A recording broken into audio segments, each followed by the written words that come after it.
사도행전 12장 1절부터 25절 마지막 절까지입니다. 계속되는 핍박과 교회 부흥에 대한 보고 내용입니다.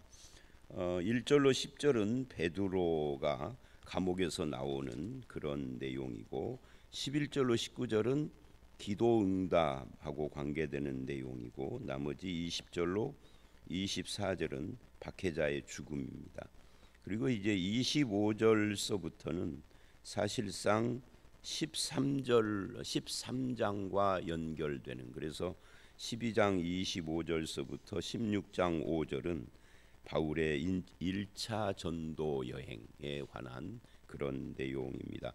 이 소아시아 전도 선교에 대한 내용으로 이어지고 있죠.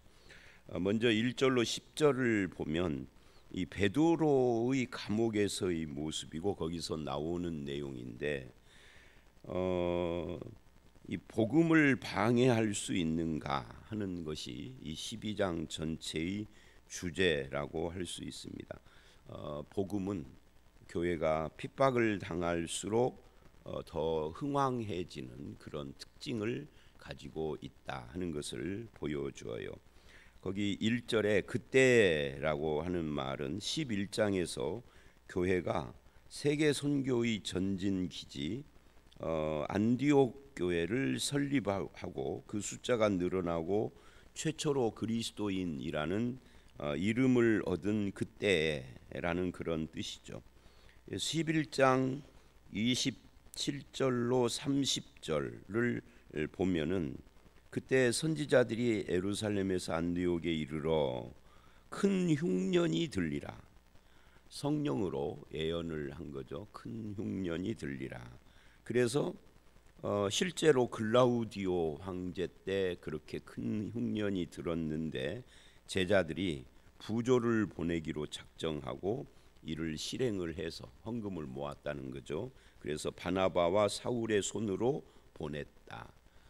그러니까 이제 선교를 위한 준비가 마무리가 되는 그런 이 11장 27절로 30절 이야기가 오늘 본문 25절하고 연결을 해서 이 부조하는 일을 마치고 예루살렘으로 돌아왔다 이렇게 연결이 되고 내일 말씀 13장은 안디옥 교회가 선교를 시작하는 내용으로 바로 이어집니다. 그러니까 흉년이 들어서 부조를 하고 돌아다니면서 아마 선교에 대한 필요성을 느꼈을지도 몰라요.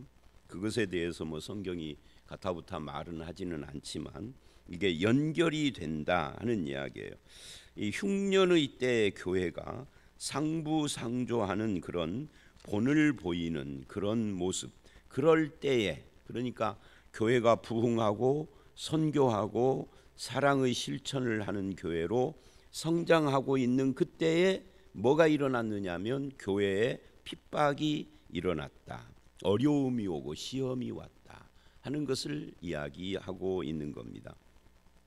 그러니까 핍박이나 어려움이나 시험은 꼭 교회가 무슨 잘못된 뭐를 해서만 오는 건 아니에요. 그럴 때도 올 수 있겠지만 오히려 교회가 복음이 흥왕하고 막 일어나는 부흥하는 그때에 핍박과 시험이 왔다라고 이야기를 해요. 근데 그 핍박의 이유가 뭐냐? 1절로 3절을 보면 헤롯이란 정치인이 이 근본적으로 여론을 의식해서 움직이는 자들이기 때문에 이런 핍박이 일어났어요. 이 여론이라는 것은 오늘 현대로 말하면 표잖아요. 표. 그 여론이 표로 이어지고 표가 다음번 임기가 끝나고 그 다음번 다시 출마를 할 때 나를 그 자리에 계속 있게 해줄 것이냐 말 것이냐. 그래서 정치인들은 결국은 뭐 선이 어쩌고 정의가 어쩌고 입으로는 그래도 표로 움직이는 겁니다. 사람들의 인기 이런 걸로 움직이는 거예요. 그래서 정치인들 말은 정직하다라고 말할 수가 없어요. 이것은 여와 야 다 똑같습니다. 결국 계산하고 있는 거죠. 사람들이 어떻게 나의 이런 것에 반응을 할 것인가. 진실한 사람들은 아닌 거예요. 그런 의미에서 참 이 정치 체제는 무엇이 됐던 민주주의 말고 다른 대안은 없지만 민주주의도 꼭 옳은 것 같지는 않아요. 그래서 결론은 뭐냐면 예수님이 재림하셔야 하는 거죠. 그 전까지는 세상의 소망은 없다라고 말할 수 있어요. 어쨌든 이 헤롯은 정치인이라 여론을 의식할 수밖에 없는, 그래서 하나님을 찾고 뭐 선악에 대한 이야기를 해도 실제로는 하나님이나 선악에 관심이 없어요. 근데 우리들은 하나님과 하나님의 뜻, 하나님의 말씀을 따라 사는 자들, 진리를 따라 사는 자들이어야 하는 거죠. 그것이 세상과 우리의 차이다라고 할 수 있어요. 자, 그래서 헤롯이 보기에 그 여론이 어떻게 움직였느냐면 야고보를 죽인 것에 대해서 박수를 하는 거예요. 좋아하는 거죠. 사람들이 아 잘했다, 헤롯 참 잘한다, 이렇게 뭐 반대하는 사람도 있지만 다수가 그쪽이니까 항상 옳은가 그른가가 아니라 다수가 어느 쪽인가, 이게 정치인들이잖아요. 그래서 야고보를 죽이고 사람들이 좋아하는 것을 보고 이 교회를 핍박하는 것이 유대인들에게 기쁨이구나. 그래서 베드로도 잡아왔다, 그런 이야기예요. 이 베드로를 잡아들인 이유예요. 베드로가 무슨 파렴치한 죄를 범했거나 무슨 반정부 무슨 활동을 했거나 이게 아니라 여론이 어떻게 움직이느냐, 사람들이 뭘 좋아하느냐. 그래서 오늘 이 1절로 3절을 통해서 우리는 이런 질문을 스스로에게 해봐야 합니다. 나는 무엇을 따라 사는 사람인가? 한 개인으로서의 인간이 아니라 그리스도인으로서 우리는 하나님과 하나님의 말씀을 따라 사는 자들이어야 된다. 이거 말고는 다른 길이 없는 거예요. 제가 어제 설교할 때 그 설교 마무리에 찬송하면서 꿈 찬송 이야기, 뭐 어젯밤 꿈 어쩌고 저쩌고 하는 그런 것에 대해서 불건전한 찬송이라 평소에 안 부르는데 3절만 인용을 했잖아요. 그러니까 우리 기독교인들은요, 자기가 꾼 꿈을 따라서 하는 자들이 아니에요. 진리를 따라서 하는 자들이에요. 이것을 분명하게 하지 않으면 상당히 문제가 돼요. 만약에 진리의 말씀이 아닌 꿈꾼 걸 따라 사는 사람이라면 여러분 신비주의자예요. 건전한 신앙인이 아닌 거죠. 근데 교인들 중에도 맨날 자기가 꿈 이야기만 하는 사람들이 있어요. 우리 교회는 이제 노재성 목사 때문에 눌려서 말을 못 하고 있는 사람들이 있겠죠. 근데 노재성 목사든 아니든 제가 있든 없든 이 꿈 이야기를 하는 것은 불건전한 신앙입니다. 꿈 이야기 일생, 그래서 제가 항상 이 꿈 이야기 할 때 그 이야기를 하죠. 성경의 꿈쟁이가 누굽니까? 성경에서 꿈쟁이라는 별명을 얻은 사람 한 사람이 있어요. 요셉. 근데 성경에 기록된 요셉의 꿈이 몇 번입니까? 딱 2번이에요. 딱 2번인데 그것도 같은 내용의 꿈이에요. 그러니까 하나의 꿈인 겁니다. 요셉이 110세를 살면서 성경에 기록된 꿈은 한 개의 꿈밖에 없었다. 그나마도 그 꿈이라는 것이 나중에 창세기 45장에 보면은 요셉이 스스로 해석을 하기를 하나님의 큰 구원을 위하여 나를 이리로 보낸 것이다라고 그렇게 마무리를 해요. 사람은 일생 동안 평생 매일 꿈을 꾼다라고 하는 것이 의학자들이 하는 말입니다. 꿈을 연구한 의학자들은 꿈 안 꾸는 인간은 아무도 없대요. 다만 이 꿈이 둘로 나눠진답니다. 기억하는 꿈과 기억 못하는 꿈과. 어느 것이 더 건강한 사람일까요? 꿈을 기억하는 사람은 병원에 가보셔야 돼요. 어쩌다 한 번 말고 계속 나는 매일 꿈을 꾼다, 이런 사람은 몸에 지금 이상 신호가 있는 겁니다. 빨리 병원에 가보셔야 돼요. 건강검진도 해보시고요. 꿈을 기억하지 못하는 사람이 육체적으로 건강한 사람이라. 내 말이 아니에요. 의학자들이 하는 말이에요. 그럼 여러분 100년을 이제 요셉이 110세를 살았는데 그냥 10 빼버리고 100년을 매일 꿈꿨으면은 365 곱하기 100년을 해보십시오. 얼마나 많은 꿈을 꿨겠습니까? 그런데 성경에 기록된 꿈은 딱 2번이랍니다. 그걸 가지고 우리는 매일 어제도 꿈꾸고 그저께도 꿈꾸고 그 꿈이 무슨 하나님의 계시인 것처럼 맨날 떠드는 사람들은 이상한 사람들인 거예요. 그 신비주의자예요. 하나님과 하나님의 말씀이 우리의 삶의 표준이고 신앙의 표준이지 그 외에 다른 어떤 것도 우리의 삶의 표준, 목사님의 어록 이런 것도 우리 신앙의 표준이 아닙니다. 자, 다시 돌아와서 그래서 나는 무엇을 따라 사는가? 헤롯처럼 사람과 사람의 여론에 따라 움직이는가? 아니면 내가 꾼 꿈을 따라서 움직이는가? 아니면은 내가 좋아하는 목사의 말을 따라서 움직이는가? 다 아닌 거죠. 하나님과 하나님의 말씀을 따라 사는 것이 우리들이다. 그래서 야고보를 이제 여기서 이제 우리가 1절로 3절에서 또 한 가지 생각해야 할 것이 뭐냐면 야고보를 향한 하나님의 뜻과 베드로를 향한 하나님의 뜻과 인도하심이 완전히 반대예요. 야고보는 순교하도록 내버려 두신 하나님이 아무 역사를 하시지 않았죠. 심지어 성경에 기록도 많지가 않아요. 그냥 죽었다 이걸로 끝나버렸어요. 헤롯의 핍박에 의해서. 그런데 베드로는 쿨쿨 자고 있는데 천사가 와서 옆구리를 차가지고서 일으켜가지고 억지로, 베드로는 지금 나갈 생각도 않고 야고보가 죽었으니 나도 이제 죽었구나. 그러나 이 베드로는 편안해요. 잠을 자고 있어요. 천사가 와서 옆구리를 칠 때까지 안 일어나. 얼마나 편안한지 몰라. 다음 날 죽을 건데. 근데 베드로가 편안하냐 안 편안하냐 이걸 떠나서 야고보를 향한 하나님의 뜻과 베드로를 향한 하나님의 뜻이 다르다. 이 부분을 주목을 해야 합니다.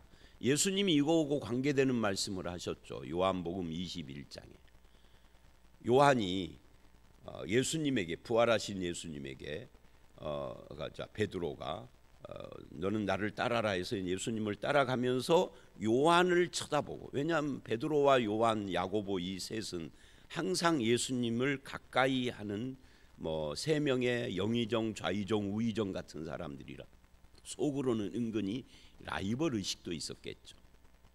쟤는 어떻게 됩니까? 그랬더니 쟤는 안 죽고 살지라도 네가 무슨 상관이냐. 요한에 대한 하나님의 뜻과 너에 대한 하나님의 뜻이 다르다, 이 이야기를 하세요. 넌 다른 사람이 너를 잡아 묶어서 어떻게 죽을 것이다 하는 말씀을 했거든요. 여기서도 똑같아요. 야고보는 순교하고 베드로는 건지시는데 이 둘을 향한 하나님의 뜻이 다르다. 그러면 일찍 순교한 야고보하고 늦게 60대까지 살다가 순교를 한 베드로하고 누가 더 축복을 받았을까요? 이 질문 엉뚱하게 보이지만 이거 우리 꼭 해결을 해야 할 문제예요. 우리는 흔히 더 오래 산 베드로는 이때로부터 약 30년을 더 살았겠죠.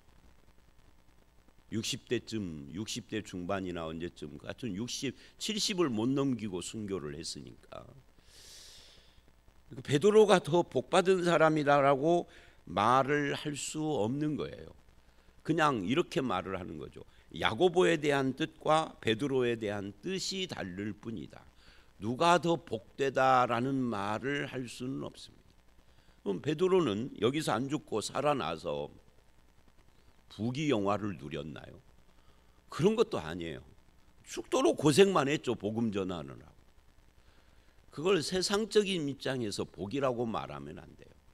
하나님 나라와 하나님의 입장에서의 복은 오래 살았느냐 일찍 죽었느냐도 아니고 많이 가졌느냐 안 가졌나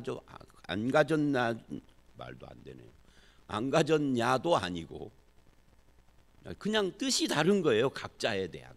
그러니까 저에 대한 뜻과 여러분에 대한 뜻이 다르고 여러분 각자에 대한 하나님의 뜻이 달라요. 이 하나님의 뜻을 수용하고 아멘하고 따르는 것이 신자인 것이죠. 그래서 베드로전서 2장 14절 이하에 보면은 이 살아난 베드로가 훗날 말씀을 기록을 하는데 뭐라고 하느냐면 고난 문제에 대해서 이상히 여기지 말라 그래요. 고난은 다 받는 것인데 이상히 여기지 말아라. 야고보처럼 일찍 죽을 수도 있는 것이고 베드로처럼 나중에 죽어서 중간에 30년을 죽어라 고생하면서 살 수도 있는 것이고 하나님의 뜻이 다른 거예요. 왜 하나님의 뜻이 각자에게 다르냐? 그건 모르죠. 이 다음에 천국 가셔서 하나님께 물어보셔야 돼. 우리 교회 나랑 같은 집사님이 60대에 일찍 돌아가셨는데 나는 80대 후반까지 살다가 왔는데 하나님 왜 그 김집사하고 나하고는 뜻이 하나님의 뜻이 다릅니까? 라고 물어보셔야 되는데 문제는 뭐냐면 천국 가서 얼굴과 얼굴을 대하면 그 질문이 없어진다는 거죠. 질문할 필요가 없어져 버리는 거죠. 그때는. 자, 그래서 5절을 보면 이럴 때 교회는 뭐를 했느냐라고 할 때 교회는 하나님께 그를 위하여 간절히 기도하더라라고 해요. 자, 여기서도 또 우리는 이런 생각을 해봐야 됩니다. 기도하면 다 이루어질까요? 아니, 기도하면은 다 이루어진다면 야고보는 왜 죽었나요? 기도하는 이유는 다 이루어져서 하는 것은 아니에요. 기도하면 뭐가 이루어지나요? 하나님의 뜻이 이루어지는 거죠. 내 뜻이 이루어지는 것이 아니라 하나님의 뜻이 이루어지는 거예요. 그러나 하나님의 뜻이 이루어지기 때문에 교회와 성도들은 하나님을 의지하고 기도하는 것이죠. 아니, 정확히 말하면 기도할 수밖에 없는 것이죠.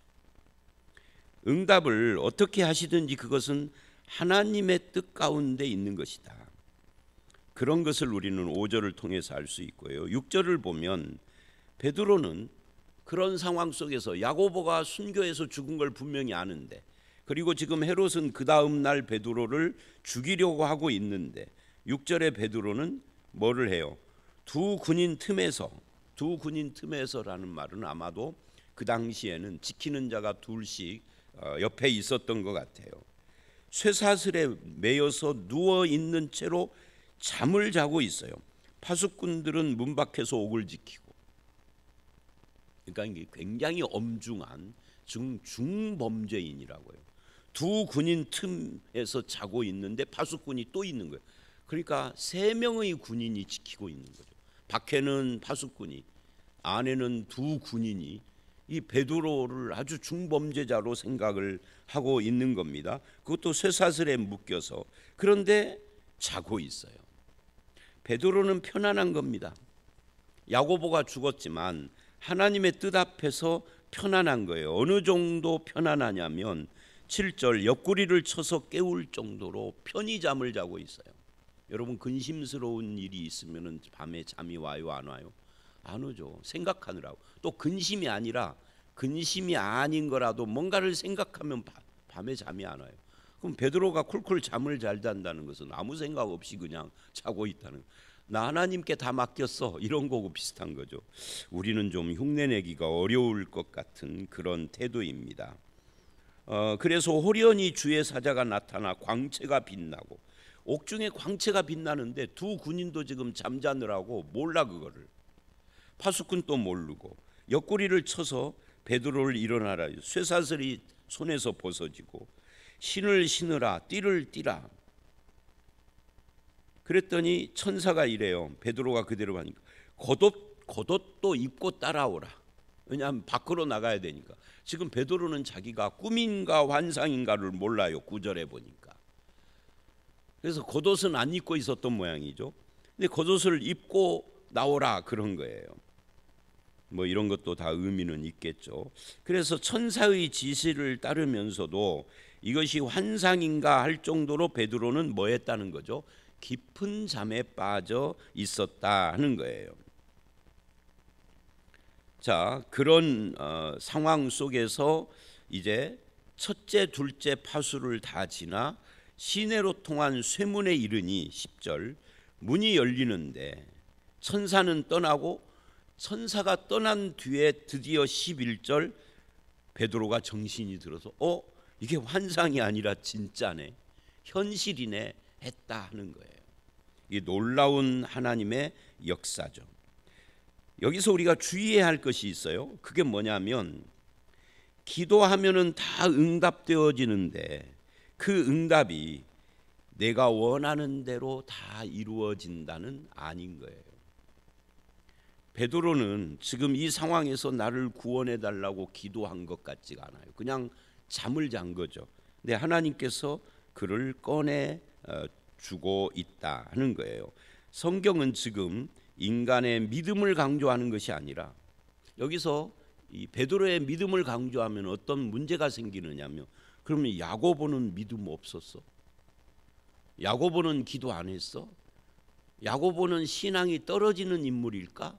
라고 하는 문제가 생겨요. 그렇게 말할 수 없죠. 왜냐하면 베드로, 야고보, 요한은 셋이 12제자 중에서도 가장 뛰어난, 항상 예수님 옆에 변화산에도 함께 올라갔던 그런 사람들이거든요. 야고보가 믿음이 떨어지는 것이 아니에요. 베드로가 믿음이 좋아서가 아니에요. 뭐라고요? 하나님의 뜻이라고요. 하나님의 뜻이 무엇인지는 우리는 몰라요. 나를 향한 하나님의 뜻을 내가 모르는 걸. 다만 이거는 알죠. 지금 현재 내가 있는 자리에, 지금 현재 내가 하고 있는 일이 하나님의 뜻이고 인도다. 이거는 알죠. 장차는 모르죠. 여러분은 알고 여기까지 오셨습니까? 저는 모르고 왔어요. 모르고 왔는데 여기가 하나님의 뜻이고 이것이 하나님의 뜻이고 인도다 하는 믿음으로 왔죠. 그리고 지난 세월을 돌아보니까 하나님의 뜻이 분명하고요. 그러면 앞으로 남은 세월은 모르죠. 하나님의 뜻을. 이거는 알아요. 아, 이제 은퇴를 하겠구나. 이거는 알아요. 그거는 정해져 있으니까. 그 후를 모르는 거죠. 그래도 하나님의 뜻을 따라 사는 겁니다. 그래서 하나님의 뜻을 모르겠거든. 지금 있는 자리에서 뭐를 하라? 충성을 다하라 해요. 가끔 보면 하나님의 뜻을 모르겠어요 하고 그냥 퍼져버린 사람들이 많아요. 하나님의 뜻을 이해할 수 없어요. 어떤 사람은 이런 경우가 있어요. 지금 있는 자리에서 이탈해버려. 하나님의 뜻을 찾겠다고. 그건 바보 멍청이 같은 일입니다. 하나님의 뜻을 모르겠으면 지금 그 자리 현재가 하나님의 뜻이니까 거기서 충성을 다하셔야 돼요. 그러면 하나님은 나타나지 않은 그 뜻을 충성을 다하고 헌신하는 그 사람에게 보이시고 이끌어 가실 것입니다. 현재에 충성하지 않는 사람을 미래에 이끌어 간다고 당장 이 충성해야 할 자리를 이탈하는 것은 하나님의 뜻의 위배예요. 그래서 하나님의 뜻이 잘 모르겠다 하면은 있는 자리에서 충성을 하십시오가 답입니다. 여러분 그렇게 사십시오. 미래는 우리가 몰라요. 현재는 하나님의 뜻이에요. 지나온 세월은 하나님의 뜻으로 해석을 하셔야 돼요. 자, 하나님의 뜻 이야기는 그만큼 하고요. 이제 11절로 19절 기도 응답과 관계되는 이야기를 합니다. 9절로 11절에서 베드로는 이 기도 응답을 기대하지 못했어요. 믿음이 없어서가 아니라 믿음이 없으면 기도도 않죠. 지금 이 상황 속에서 자기가 할 일이 아무것도 없거든요. 그러니까 누워 자다가 지금 옆구리를 쳐서 이제 밖으로 나왔어요.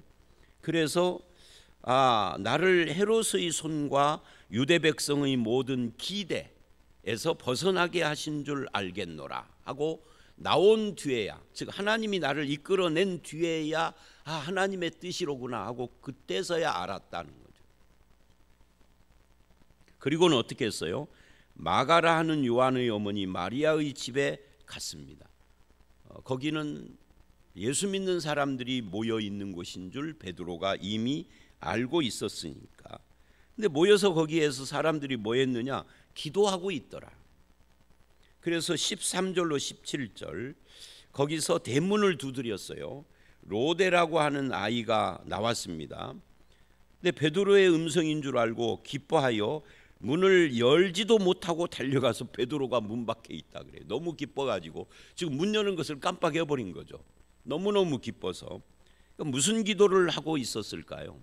무슨 기도인지 말은 않지만 아까 앞에서 기도했던 교회는 그를 위하여 간절히 하나님께 기도하더라라고 5절에서 말했으니까 여기 12절에서 기도도 베드로를 위한 기도를 했겠죠.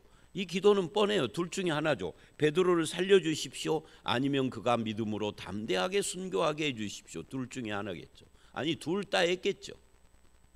어쨌든 기도가 응답됐습니다. 야고보를 위한 기도는 응답되지 않았지만 베드로를 위한, 그래서 자기들의 기도가 응답됐는데 15절 이래요. 네가 미쳤다. 이게 참 재밌는 상황이죠. 근데 여자아이는 힘써 참말입니다. 말하되 그러면 그의 천사라. 미쳤다 천사라. 이건 뭐예요? 자기들이 기도해 놓고 기도한 대로 믿지는 않았다 하는 이야기. 참 재밌죠. 우리도 그렇잖아요. 우리하고 비슷한 상황입니다. 그래서 이제 베드로가 계속 문 두드리니까 그때서야 사람들이 가서 문을 열어보고 베드로인 줄 알고 놀랐다라고 하는 이야기입니다. 사실은 우리가 왜 이런 상황이 연출되느냐면 하나님의 응답은 내가 기도한 대로, 내가 기대한 대로, 내가 생각하는 대로 이루어지질 않아요. 이게 무슨 말이냐면 나는 기도하지만 내 생각 속에서는 설마 베드로가 살아날 것이라는 기대하고 기도한 건 아니에요. 그저 기도해야 하는 의무잖아요. 감옥에 갇힌 형제를 위해서. 목사로서 가끔 이런 때가 있어요. 어떤 분이 심각한 질병을 앓고 있고 3기래요. 3기. 기도해야 되잖아요. 그럼 기도해 줘요. 하나님 뭐 치유하시고 어쩌고 저쩌고. 근데 마음속으로는 야, 이게 3기인데 나을 수 있을까? 그런 생각이 있죠. 근데 나았대. 그리고는 10년째 지금 건강하게 사시고, 우리 교회 그런 분들 여럿 있습니다. 내가 기도하거나 기대한 대로 되어지는 일이 아닌 거예요. 나는 기도했으나 기대는 아니었던 거죠. 이들도 마찬가지. 기도했지만 기대는 못 됐어요. 생각도. 그런데 하나님의 응답은 넘치도록. 그래서 에베소서 3장 14절로 21절을 보면 하나님은 우리가 기도하는 것보다 더 크고 넘치게 주시는 분이다. 그런 거예요. 그래서 신명기 33장 26절을 보면 이런 말이 있죠. 여수른이요. 여수른이라는 것은 하나님이 기뻐하는 자라는 뜻입니다. 하나님 같은 이가 없도다. 이렇게 이야기를 합니다. 하나님은 여러 가지 면에서 인간을 뛰어넘는 그런 분이다. 그래서 우리는 어떤 어려움 앞에서도 두려움 말고 뭐를 해야 하는 거예요? 하나님을 의지하고 기도해야 됩니다. 의지하고 기도하면 항상 어려움 속에 살아난다 이 말이 아니라 야고보처럼 순교해서 죽을 수도 있지만 하나님을 의지하고 기도하는 거고, 베드로처럼 살아날 수 있지만 살아난다라고 해서 기도를 안 하는 것이 아니라 그래도 기도하고 하나님을 의지하고, 못 살아난다 해도 하나님께 기도하고 의지하고, 어떤 경우에도 의지하고 기도하는 삶이 필요하다 하는 이야기를 지금 이렇게 하고 있는 겁니다. 그래서 베드로가 들어가서 그들과 여러 가지 이야기를 하고 그리고 다른 곳으로 떠났습니다. 왜냐하면 거기 있으면 또 잡히니까. 그리고 18절 19절 그 다음 날 이제 베드로를 죽이려고 가서 끌어내려고 보니까 사라진 거예요. 그래서 난리가 났고 헤롯은 파수꾼들을 신문하고 죽이라 명하니라. 헤롯의 잔인성인 거죠. 여론의 눈치를 보고 잔인하게 정치를 하는 이 헤롯과 같은 사람들이 오늘날도 우리 주변에 우글우글 많이 있습니다. 그런 세상을 우리는 살고 있는 거죠. 그리고 이제 20절로 24절은 결론입니다. 박해자의 죽음이에요. 이 헤롯은 안 믿는 세상의 모습입니다. 18절 19절에서는 잔인하고요. 이 로마의 법은 죄수를 놓친 간수는 그 죄수에게 매겨진 그 남은 형을 살게 됩니다. 그가 사형수면은 간수를 죽이고, 그래서 사도행전 16장에 빌립보 감옥에 바울이 다 이렇게 그 지진이 나가지고 옥문이 열렸는데 안 도망가고 있었잖아요. 근데 모르고 간수가 자살을 하려고 하는 장면이 나와요. 그거 왜 그러느냐면 어차피 죽게 돼 있고 자기가 살아서 죽게 되면 가족들까지도 해를 받으니까 죽으려고 했던 거예요. 그런데 바울이 우리 안 죽었으니까 염려하지 말라 해서 간수와 그 가족들을 다 구원을 하는 장면이 그래서 나온 거예요. 근데 헤롯은 지금 그들을 잔인하게 즉시 죽이라 잔인한 자죠. 그리고 20절 이제 헤롯은 두로와 시돈 사람들을 싫어하고 노여워하는데 그들이 와서 한 마음으로 왕의 침소 맡은 블라스도를 설득을 해서 화목을 청한지라. 이제 모였어요. 나를 택하여 왕복을 입고 연설을 하니 22절 백성들이 크게 부르며 신의 소리다 사람의 소리다 아니고 이게 아부를 한 거죠. 그러니까 서로가 이용해 먹고 가면을 쓴 모습, 잔인성, 서로 이용하는 모습, 가면 쓴 그런 모습, 아첨하는 모습 뭐 이런 것들이 다 복합적으로 여기 나오는 겁니다. 그리고 23절 영광을 하나님께 돌리지 않았어요. 그래서 주의 사자가 친히 벌레 먹혀 죽었다. 벌레 먹혀 죽었다는 것은 뭐 요즘으로 말하면 바이러스나 세균 감염으로 죽었다 하는 이야기인데 시간이 많이 갔습니다만은 여기서도 아니 헤롯을 빨리 데려가시지 하는 생각도 해봐요. 그것도 하나님의 뜻이에요. 자, 그래서 오늘 말씀은 전체가 하나님의 뜻 앞에 선 인간, 이게 전체의 주제라고 할 수 있고 거기에 교회의 박해, 기도응답, 이 폭군의 죽음 이런 것들이 다 거기에 있는 겁니다. 바나바와 사울 이야기는 내일 말씀에서 하기로 하고요. 여러분 하나님의 뜻 앞에서 사나 죽으나 우리가 그리스도의 것이다. 그렇기 때문에 뭐 해야 한다? 기도해야 한다. 하나님을 의지해야 한다 하는 것이 오늘 본문의 결론입니다. 그렇게 살아가시는 저와 여러분들이 다 되시기를 주의 이름으로 축원합니다. 함께 기도하겠습니다. 하나님, 야고보를 향한 하나님의 뜻과 베드로를 향한 하나님의 뜻이 다르고 각자를 위한 교회의 기도가 있지만 응답도 달랐던 것을 봅니다. 하나님의 뜻과 하나님의 인도 앞에서 우리가 겸손하게 하시고 현재의 자리에서 충성을 하게 하시고 믿음으로 살아가게 하시며 하나님과 늘 소통하는 기도를 하는 저희들이 되게 해 주시옵소서. 아버지 하나님, 여론의 눈치, 사람의 눈치, 그리고 잔인함, 서로를 이용하고 가면을 쓴 모습이 세상일진데 그런 세상의 핍박 앞에서 흔들리지 않는 신앙으로 살아가는 우리 모두가 되게 해 주시옵소서. 예수님 이름으로 기도드렸사옵나이다. 아멘.